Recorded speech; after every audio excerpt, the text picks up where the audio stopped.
Bu videoda birlikdə həm göyəm kompotu, həm göyəm turşusu, həm də göyəm mürəbbəsi hazırlayırıq. Qalır göyəm döyməci, onu da gələn videoda hazırlayacağım. İlk olaraq göyəm döyməcindən başlayırıq. Göyəmlərimizi qəşəng-qəşəng yuyub, bankalara doldurub, üzərinə 2-3 diş sarımsaq, 1 yemək qaşığı şəkər tozu, 1 yemək qaşığı duz, 1 armudu stakan sirkə və qaynar su doldurub, ağızlarını yaxşıca presləyirik və sərin bir yerdə saxlayırıq. Mümkünsə 1-2 gün ədyalın içərisində saxlayırıq ki, tam özünə gəlsin. Daha sonra isə sərin bir yerdə saxlayırıq.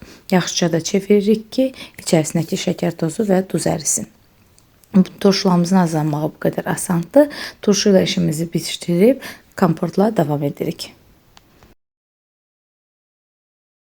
Belki de kimse inanmayabilir ama bu videoda gördüğünüz komportları hazırlamağımın üzerinden sadece 2-3 saat vaxt geçip ve indidən möhtəşəm bir renk almağa başlayıblar. Bunun için de yine eyni şekilde göyəmlərimizi ilk önce qəşəng-qəşəng yuyuruq. Daha sonra ise butulkalarımızı əlavə edib hər bir butulkanın üzerine 1 stakan şəkər tozu əlavə edirik. Əgər balında hazırlayacaqsınızsa, bir balına 2 stakan yarım şəkər tozu istifadə olunur. Daha sonra isə qaynar sularını doldururuq. Ağızlarını yaxşıca presləyib bir müddət baş aşağı bir şəkildə saxlayırıq şəkər tozunun əriməsi üçün.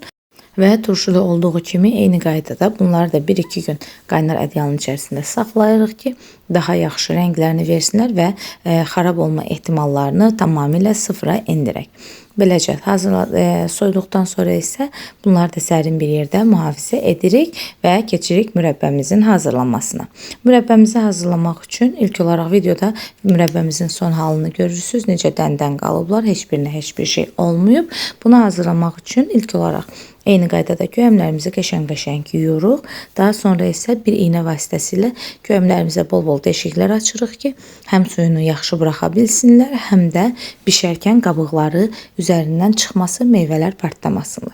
Yaxşı-yaxşı deşdikdən sonra isə bir qazanımıza 1 kilo göyəmə 1 kilo 200 qram prinsipi ilə şəkər tozu əlavə edib, üzərinə 1 stakan su da əlavə edib, şəkər tozu əriyənə qədər vam odda qarışdıraraq bişiririk.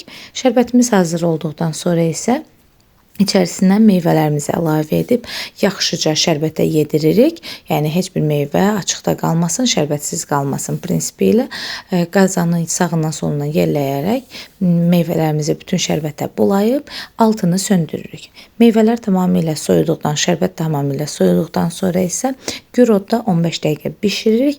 Qeyd edim ki, göyəm mürəbbəsi kifayət qədər daşmağa meyilli mürəbbədir. Ona görə də yanından ayrılmamağınızı tövsiyə edirəm. Daha sonra isə soyudub bankalarımıza doldurup sərin bir yerdə mühafizə edirik.